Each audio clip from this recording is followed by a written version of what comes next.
O painel 11 denomina Amazônia e o Brasil como potência verde.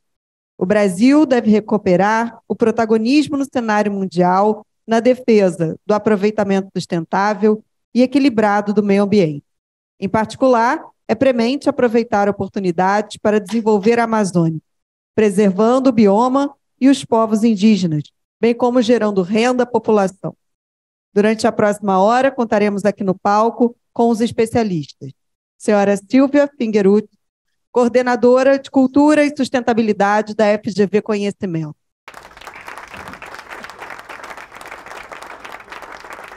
E os senhores Amon Mandel, deputado federal do Amazonas eleito, vereador da Câmara Municipal de Manaus e presidente da Juventude do Podemos no Amazonas.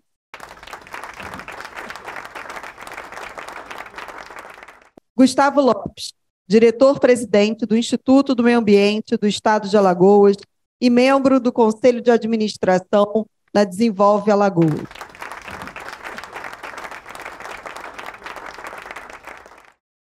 E Júlio Assis Correia Pinheiro, conselheiro do Tribunal de Contas do Estado do Amazonas e presidente do Tribunal de Contas do Amazonas de 2010 a 2011 do Comitê Técnico de Meio Ambiente e Sustentabilidade do Instituto Rui Barbosa.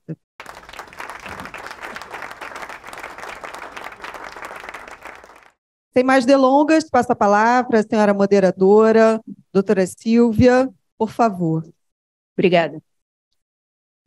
Obrigada pelo convite do FIB para estar aqui moderando essa mesa, na pessoa do professor Vitalino Canas. E eu tenho a honra de estar moderando essa mesa para falar da Amazônia e do Brasil como potência verde.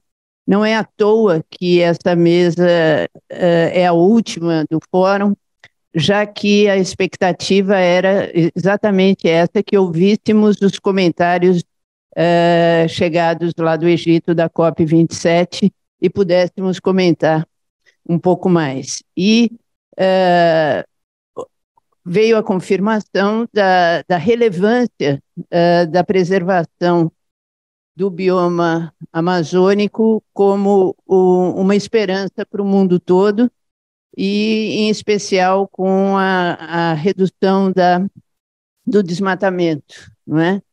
E, além disso, a notícia da retomada dos investimentos do Fundo Amazônia, não é? Quando o Brasil vai receber alguns milhões de dólares para a recuperação, a restauração, né, do bioma, e o envolvimento das populações locais nessa preservação. Nós também não tivemos aqui conosco a presença do professor Carlos Nobre, mas membro do IPCC, representante do Brasil no IPCC, e que tem como defesa, né, da Amazônia 4.0, que nada mais é do que o uso sustentável da Amazônia, do bioma em pé. Mas o Brasil não é só a Amazônia, apesar da enorme relevância desse bioma. Nós temos Mata Atlântica, temos Cerrado e temos vários outros biomas no país que, junto com a Amazônia, também podem contribuir para essa relevância do Brasil como uma potência verde. E nessa potência verde a gente está falando sempre dos biomas preservados, que depois o doutor Júlio vai nos explicar, dos bens públicos, né, dos biomas, mas nós não falamos aqui do verde como da potência da agricultura como alimento para os brasileiros. Nós já ouvimos mais cedo contribuições a esse respeito. Então, eu acho que é muito importante que nós falemos aqui do futuro dos investimentos para o desenvolvimento econômico dos biomas brasileiros, e vou passar logo a palavra para o deputado Amon, que é o deputado mais jovem, recém-eleito, e que vai representar o estado do Amazonas no Congresso. Deputado. Primeiramente, muito boa noite a todos. Muito obrigado pelo convite. Me sinto honrado e lisonjeado em poder falar um pouco sobre a realidade da Amazônia e especificamente do estado do Amazonas. Acompanhei atentamente os dias anteriores de conferência e a fala de cada um dos especialistas, então, não querendo ser redundante, vou me apoiar naquilo que já foi falado pelas senhoras e pelos senhores, para pontuar algumas coisas que acredito serem relevantes do ponto de vista de quem mora no Amazonas. Antes quero, no entanto, pedir perdão, porque vou fazer uma fala mais breve do que o esperado, por ter a necessidade de sair por conta do horário do voo. Então, eu preparei uma apresentação aqui para as senhoras e senhores, cuja primeira parte se chama A Amazônia em Fotos. Dizem que uma imagem vale mais do que 1000 palavras, e mais do que mostrar gráficos e artigos, eu gostaria de mostrar para vocês, em fotos, aquilo que nós capturamos no dia a dia do nosso trabalho com a nossa equipe parlamentar na cidade de Manaus. Hoje sou vereador na Câmara Municipal de Manaus, membro da mesa diretora, ouvidor da Câmara Municipal de Manaus, e fui recém-eleito deputado federal pelo estado do Amazonas, como o mais votado proporcionalmente do Brasil. A pauta carregada é sempre a sustentabilidade, aquilo que vamos mostrar aqui agora. Primeiro eu quero mostrar para vocês aqui a Amazônia que todos conhecemos e que eu também conheço. Paremos um momento para observar essa imagem. Vejam cada detalhe, o espelho d'água formado ali pelas águas do que nós chamamos de Rio Negro, num local calmo, utilizado para o turismo. Essa é uma foto real tirada pela nossa equipe no município de Novo Airão, de um local de mata preservada. Essa é a Amazônia que todos conhecemos, que as senhoras e senhores provavelmente já viram em fotos e em materiais para turistas.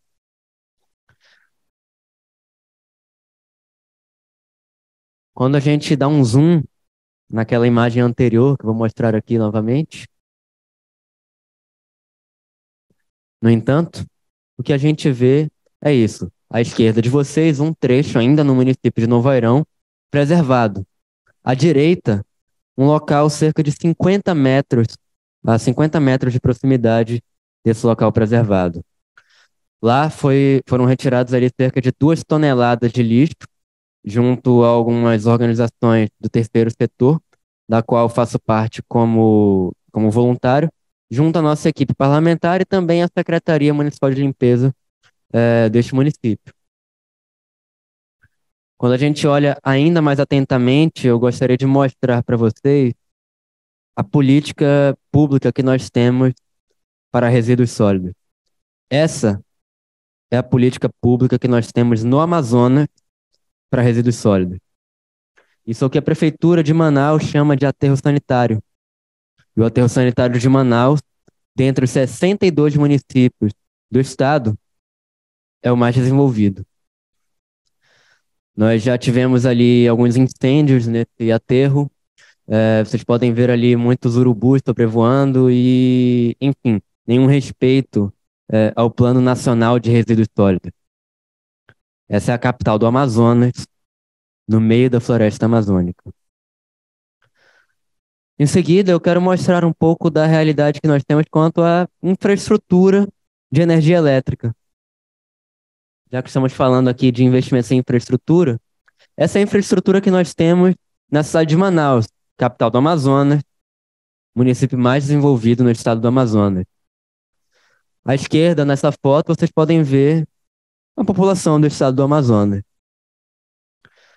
que muitas vezes sofre ali com a falta de recursos, a falta de condições de vida. Percentualmente, o que essas pessoas pagam em energia elétrica e em água, em serviços básicos, é insuficiente ali em relação ao que eles ganham de renda. Então, eles não conseguem ter isso. Muitas pessoas nessa região. Aqui nós temos uma foto mostrando a infraestrutura de segurança pública voltada ao combate ao desmatamento. Mas eu faço uma observação, senhoras e senhores. Essa foto, ela não é um exemplo da infraestrutura que temos. Essa é a infraestrutura inteira que nós temos no estado do Amazonas, voltada para o combate ao desmatamento e à invasão de terras no Amazonas. São as duas únicas lanchas blindadas que temos em todo o estado do Amazonas para que a Polícia Ambiental do estado do Amazonas possa combater o desmatamento na região.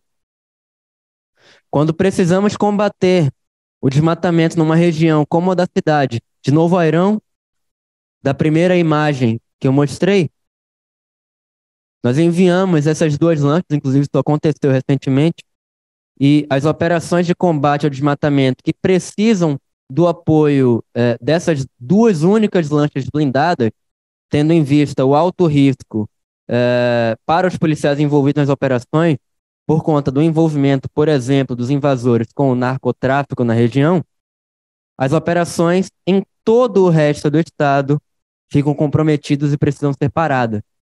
O estado do Amazonas é um estado com dimensões continentais, com dimensões semelhantes ali a 10 países da Europa juntos. E temos apenas duas lanchas blindadas para o combate ao desmatamento. Em seguida, eu mostro o resultado dessa infraestrutura de segurança que temos para o combate ao desmatamento. Queimadas e um aumento exponencial nos últimos anos.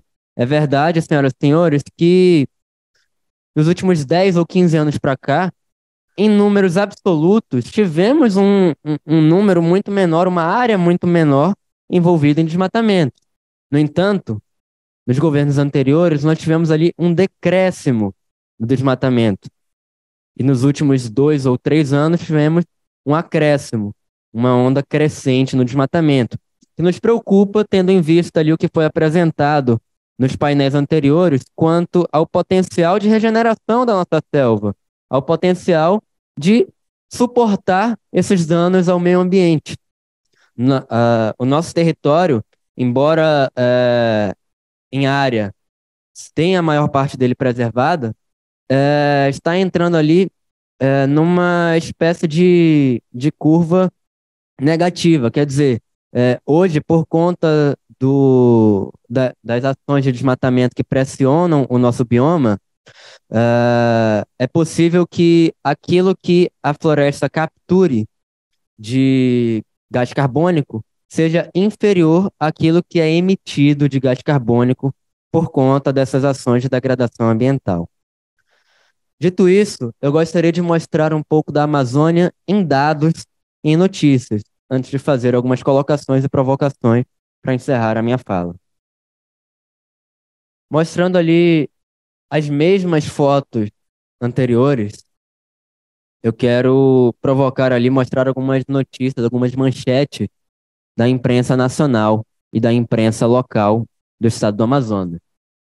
Manaus é a terceira pior capital do Brasil no quesito arborização, embora esteja no meio da floresta amazônica, esteja a capital do estado do Amazonas. Hoje, o projeto Galho Forte, que é um projeto social de minha idealização, planta proporcionalmente mais árvores, mais mudas em território urbano do que toda a prefeitura de Manaus, proporcionalmente à quantidade de pessoas envolvidas e aos recursos investidos no projeto. Hoje, o papel que deveria ser do Estado, da prefeitura da cidade de Manaus, é executado por iniciativas do terceiro setor e por parlamentares do município. O que demonstra ali o grau de comprometimento que nós temos hoje com esse tipo de políticas públicas e que precisamos mudar, que precisamos aqui hoje nos unir para mudar essa realidade. Aquele mesmo aterro sanitário que eu mostrei Esse ano mesmo, no mês 8, foi alvo de um incêndio. Foi atingido por um incêndio ali, é, por conta ali da falta de cuidado que nós temos ali na administração desse aterro. Isso virou, inclusive, notícia internacional. Eu peguei ali uma, uma notícia de um site daqui, o Euronews, e mostrei ali que, fruto desse desastre que ocorreu, bem como das enxurradas que nós tivemos, o lixo foi todo despejado nos igarapés. Os igarapés que nós temos são equivalentes a rios, a grandes rios que nós temos na cidade. Então, um rio que vocês têm na Europa ou na cidade de São Paulo, por exemplo, equivale a um mero igarapé na região do Amazonas. Está nessas condições da imagem à direita. Eu passo todo dia por essa ponte a caminho da Câmara Municipal de Manaus e vejo esse rio no caminho do meu trabalho. Hoje, mais de 47% da população do Amazonas vive abaixo da linha da pobreza, segundo o IBGE, nos últimos dados levantados no ano de 2019. Já no ano de 2022, em outros relatórios de outras instituições, nós vimos ali, com base nesses dados do IBGE, que especificamente na capital, no município mais rico da região do Amazonas, nós temos 41,8% da população em situação de pobreza. Mais de 41% da população da capital do Amazonas vive hoje com menos de R$ 500 por mês. E não tem condições, portanto, de custear ali uma água potável, uma água de qualidade, ou ter um cuidado, seja ele qual for, com o meio ambiente. Essas pessoas não são ali abarcadas pelas políticas públicas na área dos resíduos sólidos, por exemplo, para a coleta domiciliar daquele lixo que vai parar nos igarapés, gerando ali, portanto, um dano ambiental cujo custo para a reparação supera, ouso dizer, o custo para o investimento necessário para que isso não mais ocorresse. Ou seja, a inaptidão da iniciativa pública, a falta de ação da iniciativa pública e da iniciativa privada para os investimentos na área de infraestrutura, no que diz respeito ao saneamento, ao fornecimento de água e também a estrutura necessária para que a polícia faça o combate ao desmatamento, no longo prazo, é inferior ao dano e ao dinheiro que temos que investir para reparar as consequências dessa falta de políticas públicas. E o resultado dessa falta de políticas públicas e de investimento, tanto na esfera pública quanto também na esfera privada, ouso dizer, é esse. As queimadas, cujas nuvens atingem até mesmo o estado de São Paulo, como vimos ali num episódio lamentável no ano de 2021 e no ano de 2020. Essa foto, senhoras e senhores, fala por si só. E não é preciso nenhuma manchete. Essa é a estrutura que nós temos no estado do Amazonas para o combate ao desmatamento. 2 lanchas blindadas e pouco mais de 30 homens no batalhão ambiental para o estado inteiro. Para um estado com dimensões equivalentes ao de 10 países da Europa. Senhoras e senhores, essa é a Amazônia que ambos conhecemos. Aquela é a Amazônia que eu conheço. E eu quero, senhoras e senhores, e tenho esperança em que a Amazônia que todos conhecemos seja a Amazônia que será preservada e que seja a Amazônia que será recuperada para todo mundo. Senhoras e senhores, não é impossível combater esse desmatamento. Uma lancha blindada custa aproximadamente R$ 2 milhões, ou foi o que custou para o governo do estado do Amazonas. R$ 2 milhões é um investimento relativamente pequeno para muitas empresas, para muitos fundos internacionais e, sobretudo, para o governo federal. Nós precisamos, senhoras e senhores, a Amazônia pede socorro e nós pedimos nesse momento que cada uma das pessoas que hoje assiste a essa fala, que hoje participa desta conferência, saiba que hoje nós precisamos saber se, por exemplo, se entrarmos no Supremo Tribunal Federal, e temos aqui pessoas ligadas ao Supremo Tribunal Federal, para garantir que a legislação internacional, que os tratados internacionais assinados pelo Brasil seja cumprida, vai fazer valer isso. E que o Brasil não vá desrespeitar, por exemplo, a Convenção de Genebra, que estabelece que nenhum Estado membro pode invocar a legislação interna para descumprir um acordo internacional e que não pode, por exemplo, alegar falta de orçamento para a compra desse tipo de equipamento ou para a execução, para a promoção de um novo concurso, para que tenhamos mais homens combatendo o desmatamento no estado do Amazonas, integrando a polícia militar, seja feito. O entendimento que eu proponho, o que eu acho que devemos iniciar nesse momento, é o entendimento de que, pela mera assinatura do Brasil em acordos internacionais do tipo, a inclusão no orçamento do governo estadual, da Prefeitura de Manaus e do governo federal, enfim, de todas as esferas, seja obrigatória para que nós possamos combater o desmatamento. E hoje, o orçamento que temos destinado a essa área e a estrutura que temos destinada ao combate ao desmatamento, por exemplo, é insuficiente para o cumprimento dos tratados internacionais. Ou seja, o Brasil, mais uma vez, vai descumprir o tratado internacional e invocar, talvez, a legislação interna para alegar que não teve orçamento para adquirir essas lanchas, para fazer esses concursos. Quando, na verdade, teve, mas escolheu direcionar o orçamento para outras áreas. É imperativo, senhoras e senhores, que nós possamos nos unir nesse momento para pressionar todas as esferas, sejam elas as municipais no estado do Amazonas, o governo estadual ou o governo federal, a incluir isso no orçamento. Temos hoje, por exemplo, uma PEC tramitando ali, ou em vias de tramitar, no Congresso Nacional, que deve vir ali para facilitar o cumprimento de algumas propostas de campanha do presidente eleito do Brasil. E seria muito interessante, por exemplo, que nessa PEC fosse incluído ali o orçamento para o combate ao desmatamento e para evitar esse desastre iminente.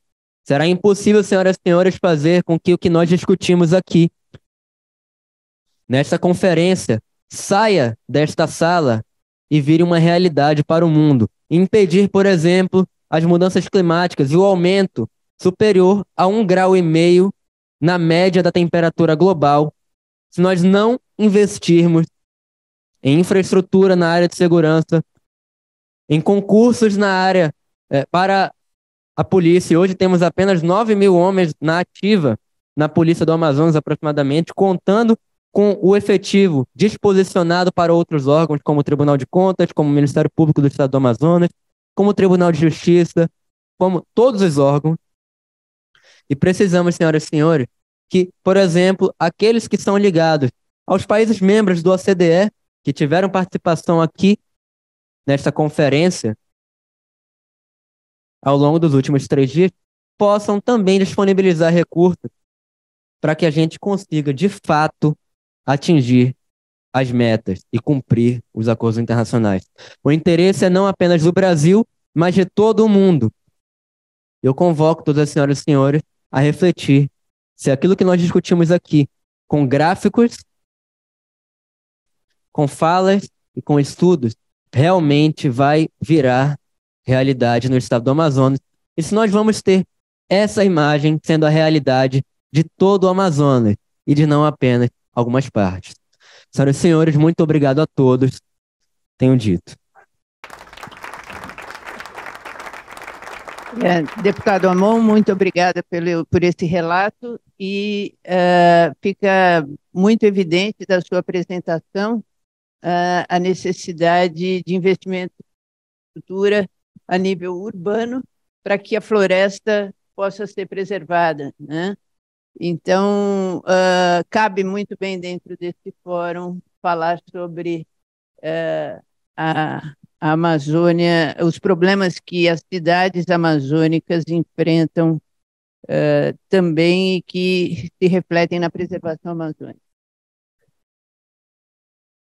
Só contextualizando, desculpa, esqueci, eu quis mostrar aqui as dificuldades para o investimento nos créditos de carbono na Amazônia, que era o tema desse painel.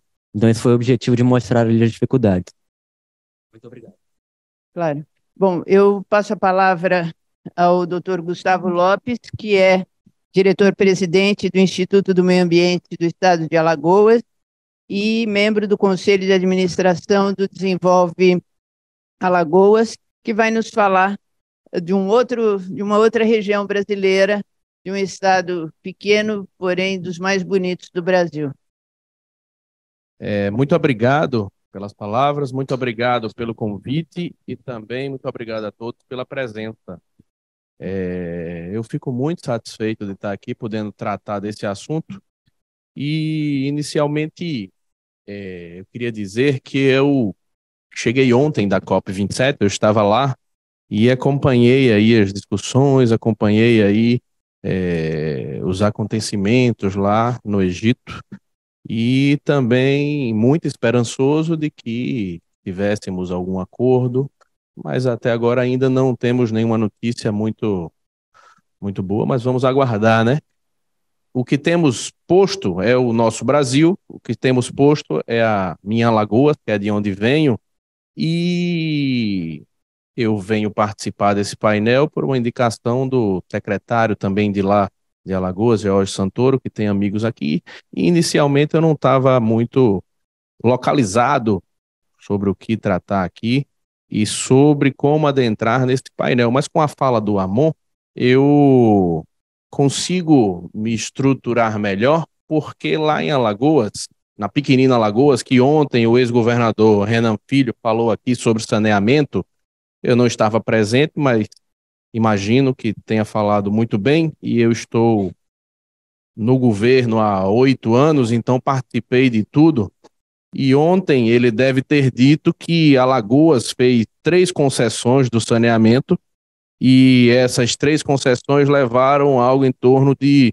80% ou mais dos municípios alagoanos a terem a solução para o saneamento e para a água, que também é um problema do nosso sertão lá, então foram concessões para resolver uma questão ambiental, que é o saneamento, uma questão de sobrevivência, que é o saneamento, mas também uma questão muito importante para o sertanejo, que é a água. Então a gente avançou muito nisso e isso deve ter sido dito aqui por ele. E hoje eu venho aqui também para analisar o que o deputado Amon falou aí e perceber que lá em Alagoas a gente conseguiu avançar bastante, pois nesse período também encerramos os lixões existentes em nosso município não, em nosso estado. Como eu já disse, é um estado pequeno, com 102 municípios, e tínhamos 102 lixões.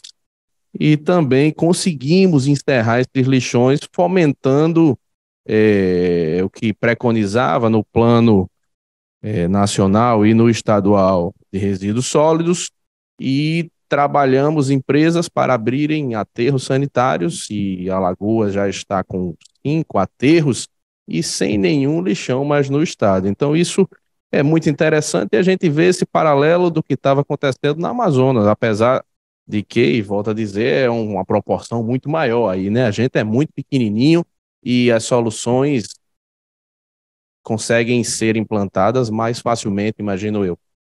Mas para quem viveu lá não foi tão fácil assim, mas a gente também conseguiu avançar nisso. Alagoas é um estado que tem 14% do seu território em Mata Atlântica. E um dado interessante é que lá em Alagoas, há alguns anos, já estamos batendo a meta sempre nas medições que acontecem de desmatamento zero. Então a gente também fica muito satisfeito em conseguir avançar com esses números. Alagoas também é um estado que tem 26% do seu território com mata de caatinga. E isso a gente tem conseguido também manter vivo através de criações de unidades de conservação. Mais recentemente, criamos uma APA muito grande, que passa por 8 municípios lá, e isso garante uma proteção maior a esse bioma. Temos avançado também nessa questão da conservação. Uma política interessante que nós acreditamos lá é a criação de RPPNs, que são reservas privadas, que viram perpétuas na conservação das matas e etc. E isso lá a gente já é o 8º estado no Brasil que mais criou RPPNs, e é algo muito interessante. Eu estava debatendo agora pelo WhatsApp com o pessoal do setor, e o número que temos lá é pouco mais de 0,5% do território já é RPPN, escriturada em cartório e etc. E traçamos como meta avançar para mais de 1%, que é um número muito bom, porque é algo que não depende do poder público, é algo meramente do privado, e ele tem que ter esse interesse de passar a sua propriedade para algo nesse sentido.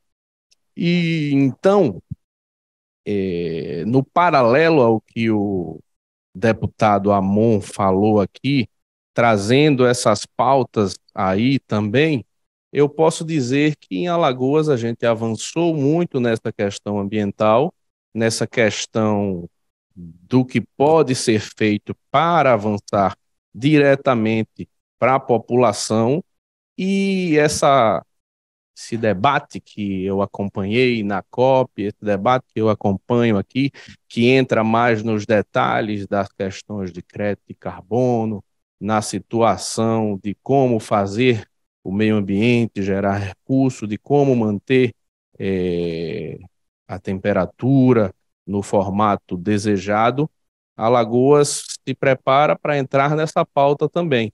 Então eu consigo entender melhor o motivo de eu estar aqui e poder acompanhar e debater com você num painel assim, mais aberto e sem pauta definida, apesar de falar Brasil e Amazonas, e me sinto mais à vontade do que quando eu cheguei aqui, que eu não estava muito entendendo em que caminho seguir nesse debate aqui.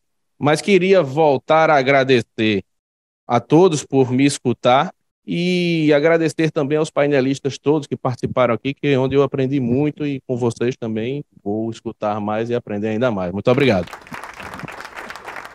Obrigada, doutor Gustavo. Eu só gostaria de ressaltar, o deputado Amon e o doutor Gustavo, ambos falaram da inserção da preservação dos biomas e do crédito de carbono, e de ressaltar a relevância da transformação da preservação em neutralização de carbono que temos hoje, que não é exclusiva da Amazônia, e sim de todos os biomas. E com isso eu passo a palavra para o doutor Júlio de Assis Corrêa Pinheiro, que é conselheiro do Tribunal de Contas do Estado do Amazonas e presidente do Tribunal de Contas do Amazonas entre 2010 e 2011, e do Comitê Técnico do Meio Ambiente e Sustentabilidade do Instituto Rui Barbosa. Obrigado, professora Silvia. Se me permitir ficar de pé, eu prefiro. Eu queria inicialmente agradecer ao professor Canhas, da FIB, pela oportunidade, ao ministro Gilmar Mendes, do IDP, ao professor Zé Roberto Afonso, também da FIB, e à Fundação Getúlio Vargas. Talvez eu possa ter que ser um pouco mais burocrático agora nesta minha intervenção, mas seria importante para que nós pudéssemos discorrer e discutir um pouco da importância do sistema Tribunal de Contas no Brasil nessa questão do controle ambiental. E nós estamos tratando hoje, obviamente, de investimentos em sustentabilidade ambiental, crédito de carbono na Amazônia, que é uma coisa que ainda precisa ser muito explorada do ponto de vista da avaliação quantitativa, do ponto de vista da avaliação técnica que deve se fazer, do ponto de vista do conhecimento acerca dessa questão que é extremamente importante. Mas, como eu disse, eu preciso ser um pouquinho burocrático nesse início, para que nós possamos discorrer acerca da atuação do controle ambiental preventivo nos tribunais de contas, que é uma questão a mim muito cara e onde eu venho falando ao longo de muitos anos, e recentemente eu estive também na COP, onde fiz uma apresentação para tratar de controle ambiental preventivo. Ainda há pouco nós vimos aí o deputado Amon, o Gustavo falando das realidades de cada estado, quando eu vi fotografias acerca do aterro sanitário em Manaus, que na verdade não é aterro sanitário, eu chamaria aquilo de um lixão com porteira, que na verdade não obedece os pré-requisitos necessários para que nós possamos atingir os níveis técnicos suficientes de um aterro sanitário, onde minimamente tem que seguir parâmetros que precisam ser, do ponto de vista técnico-científico, apreciados. Mas essa interrogação que eu apresento aí, nesse primeiro momento, diz respeito exatamente àquilo que eu vim fazer aqui. O que é que o Tribunal de Contas tem a ver com tudo isso? Nós fazemos controle ambiental preventivo, nós não fazemos só o controle orçamentário, fiscal, financeiro, nós fazemos também o controle operacional e patrimonial, porque está disposto na Constituição. E o grande arcabouço da Constituição da República Federativa do Brasil, promulgado em 88, é exatamente o artigo 225 da Constituição. Nós temos aqui um dos maiores constitucionalistas brasileiros, que é o ministro Gilmar Mendes, que eu pessoalmente tenho apreciado as suas publicações, ele como grande publicista, não poderia, obviamente nem eu tenho a pretensão de mostrar aspectos constitucionais aqui diante de um grande mestre, mas mostrar exatamente aquilo que diz respeito à nossa atividade de controle ambiental preventivo, controle externo ambiental preventivo. Porque a Constituição diz que todos têm direito, no artigo 225, que é o grande guarda-chuva que nos guarnece, todos têm direito ao meio ambiente ecologicamente equilibrado, bem de uso comum do povo e essencial à sadia qualidade de vida, impondo-se ao poder público o dever de defendê-lo e preservá-lo perante as presentes e futuras gerações. E lê esse poder público qualquer um e eu, como membro de um tribunal de contas, fazendo parte de um poder público, também com a obrigação de prover essa avaliação e esse controle ambiental preventivo, que é fundamental para que nós possamos preservar as presentes e futuras gerações, como assim disciplina a nossa Carta Magna. E o Tribunal de Contas do Estado do Amazonas, e eu tenho muito orgulho de dizer isso, é um dos precursores, ou se não o precursor, do controle ambiental preventivo. O que é o controle ambiental preventivo? Exatamente para que nós possamos prover estudos de impactos ambientais através das nossas auditorias ambientais. Essas auditorias ambientais são feitas pelos tribunais de contas, especialmente lá no Amazonas nós temos um setor específico que faz auditorias ambientais para fazer a avaliação e aferição daqueles impactos, daqueles danos ambientais que vêm ocorrendo ultimamente no estado do Amazonas. E a floresta amazônica, a Mata Atlântica, o Pantanal Mato Grossense, a Terra do Mar, a Zona Costeira, são os nossos biomas. E como tal, nós temos esses biomas como patrimônio ambiental, numa visão de que os tribunais de contas não só cuidam do ponto de vista orçamentário, fiscal, financeiro, mas cuidam também do ponto de vista operacional e patrimonial. E leia-se patrimônio exatamente aquilo que está estabelecido na Constituição, no artigo 225, parágrafo 4º, que fala dos nossos biomas brasileiros como patrimônio ambiental, como patrimônio pertencente a todos nós brasileiros. E como tal, precisamos observar os aspectos de legalidade, por exemplo, nas licenças ambientais desde o seu nascedouro. Licença ambiental é um ato administrativo, discricionário, da autoridade ambiental que emite. E como tal, o Tribunal de Contas, que faz esse controle de legalidade também da legislação, o controle concentrado constitucional é competência do Supremo Tribunal Federal. Mas nós fazemos esse controle de legalidade para saber se essas licenças ambientais são expedidas dentro de critérios legais estabelecidos na legislação, na Constituição Federal e na legislação infraconstitucional. Porque a nossa perspectiva, minha gente, é do dano. Aliás, é do risco e não do dano. O dano estabelecido, ele muitas vezes é irreversível. Enquanto nós estivermos aferindo as condições ambientais existentes no nosso bioma amazônico e em todos os biomas brasileiros, e estabelecendo essa perspectiva do risco para que nós possamos evitar danos futuros, nós haveremos de realmente cumprir o nosso dever constitucional de não só fazer a fiscalização orçamentária, fiscal, financeira, mas também fazer essa fiscalização patrimonial que diz respeito aos biomas brasileiros, os diversos biomas. Portanto, nós fazemos controle ambiental preventivo, não prévio. Nós estabelecemos o critério da perspectiva da ação preventiva, porque agir posteriormente significa o dano ambiental instalado, significa os conflitos instalados e muitas das vezes irreversível. Agir preventivamente significa você monitorar as ameaças e planejar todas as ações para que nós possamos ter um resultado, ou seja, possamos evitar o dano ambiental efetivamente ocorrido. E nós temos aí uma perspectiva em função do Acordo de Paris de 2015, que estabeleceu os Objetivos de Desenvolvimento Sustentável.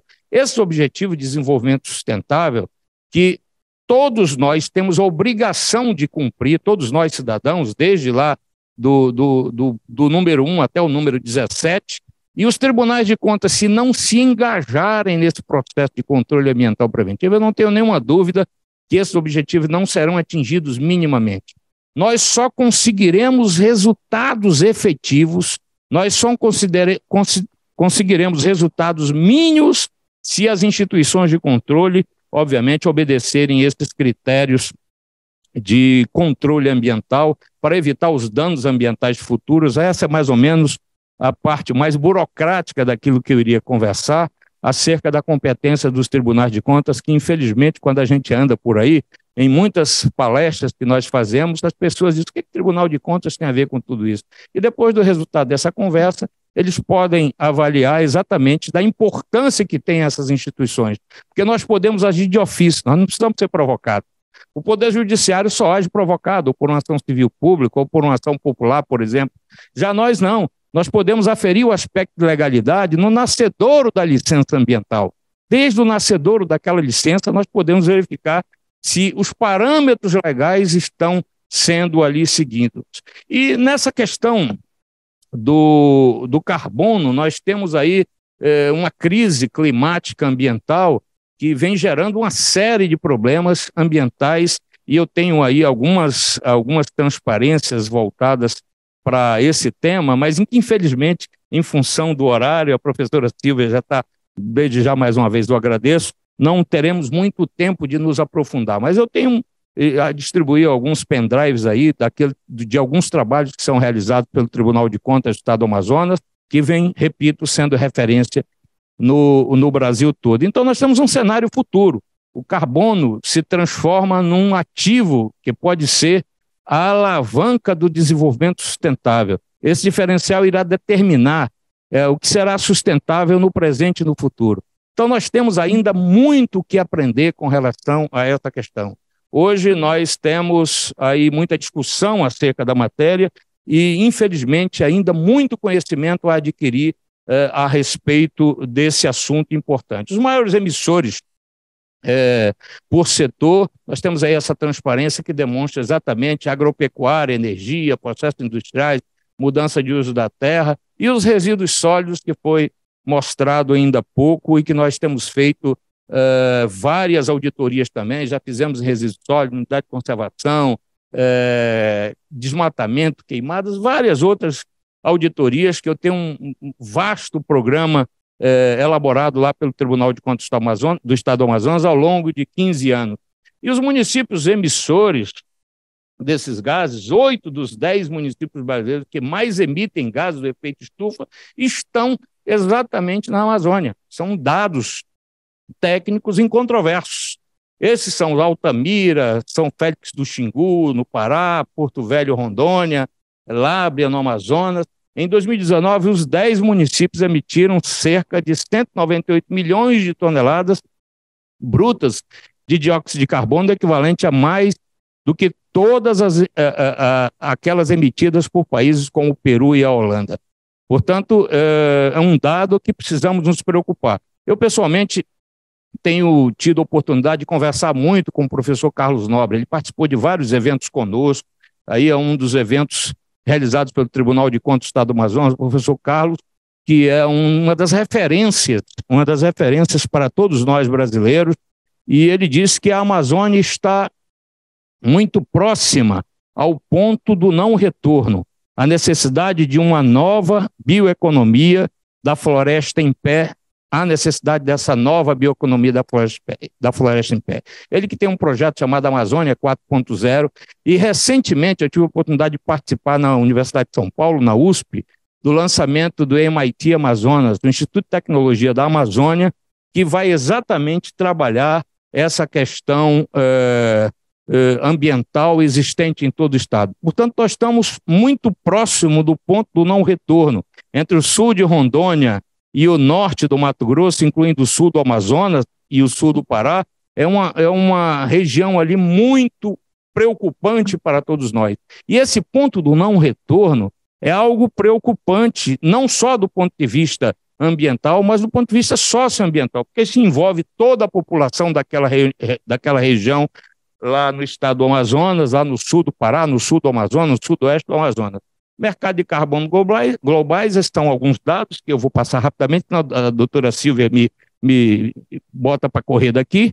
É a regulamentação do mercado de carbono no Brasil, algumas informações, Sistema Estadual de Incentivos e Serviços Ambientais, o SISA.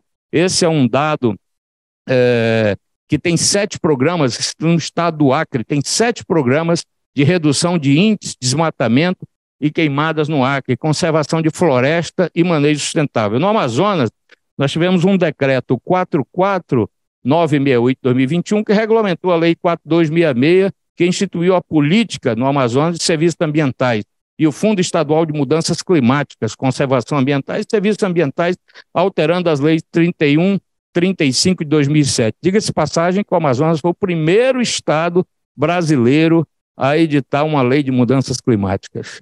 Não é à toa que nós somos o maior estado do Brasil, com 1.580.000 quilômetros quadrados, 62 municípios, e que com muitos problemas ambientais, infelizmente, que nos acometem e nos trazem, e poderão trazer muitos problemas se hoje nós não debruçarmos sobre eles e tivermos efetivamente trabalhos preventivos no sentido de fazer com que o Amazonas e a Amazônia possa contribuir com o planeta, tendo uma floresta mantida, de preferência os 97% ainda em pé, ela continuar sendo em pé, e que nós possamos aproveitar todo o nosso potencial existente na Amazônia, fazendo desenvolvimento sustentável, observando aqueles critérios estabelecidos pela Organização das Nações Unidas. No mais, eu agradeço, muito obrigado e desculpe o prolongamento da questão.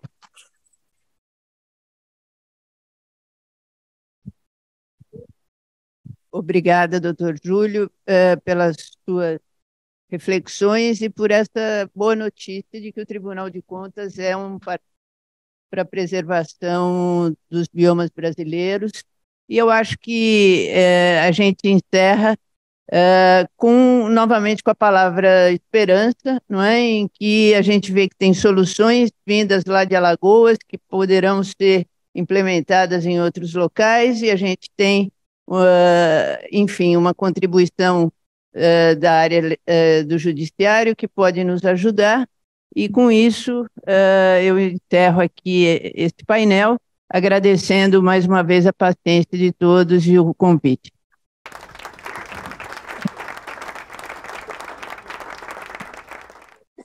Gostaria só de deixar registrado que o deputado federal do Amazonas, Amon Mandel, ele precisou se ausentar, porque ele tinha um voo e ele estava bem no horário, então logo após a sua explanação ele teve que se ausentar, só para justificar aqui.